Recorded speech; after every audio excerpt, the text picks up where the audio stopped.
సరసానంద వినడానికి కాస్త కొత్తగా ఉంది. కానీ నిజానికి ఇతను జ్యోతిష్యుడు. తన దగ్గరకు వచ్చే వాళ్లకు జాతకాలు చెప్పి పబ్లిక్ ఫిగర్గా మారిపోయాడు, ఫేమస్ అయ్యాడు. అక్కడితో ఆగితే బానే ఉండు, కానీ ఆగుతారా? ఆగలేదు. ఓ వివాహితకు దగ్గరయ్యాడు. ఆ వ్యవహారం కాస్త చిరిగి చాటైంది. ఏం జరిగిందో తెలుసుకునే లోపే ఒక శాల్తీ గల్లంతైపోయింది. ఆ తర్వాత ఏం జరిగింది? ఇందుకే ఈ సరసానంద కథ ఎక్కడికి చేరింది చూడండి.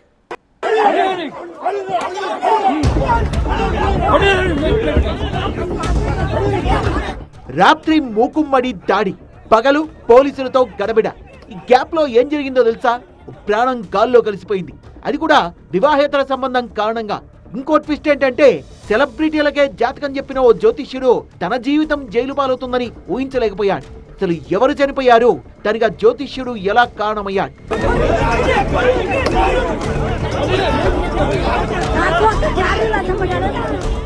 ఇతను కమలాకర్ భట్ అలియాస్ గురూజీ.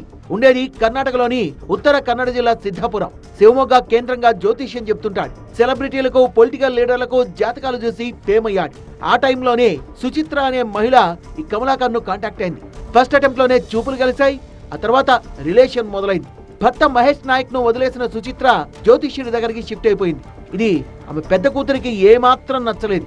తల్లి తీరుపై విసుగు చెంది బెంగళూరులో ఉంటున్న తండ్రికి సమాచారం ఇచ్చింది. దీంతో కుమార్తెతో కలిసి వెళ్లి సిద్ధాపురం పోలీస్ స్టేషన్ లో ఫిర్యాదు చేశాడు మహేష్. ఈ విషయం తెలుసుకున్న సుచిత్ర, ఆమె తండ్రి లోక్నాథ్, జ్యోతిష్యుడు కమలాకర్ తో పాటు మరో నలుగురు కలిసి మహేష్ పై దాడి చేశారు.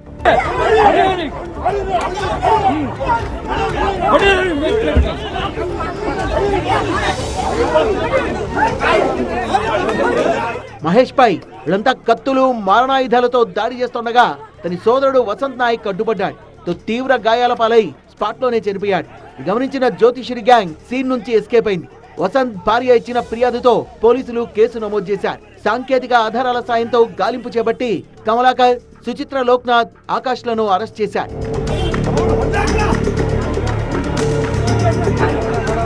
వసంత్ హత్య రాజకీయ, ఆధ్యాత్మిక వర్గాల్ని ఉలిక్కి పడేలా చేసింది. జాతకాలు చెప్పే గురూజీలు ఇలాంటి నేరాలకు పాల్పడడంపై స్థానికులు మండిపడ్డారు. నిందితులకు కఠిన శిక్ష వేయాలంటూ ఆందోళనకు దిగారు.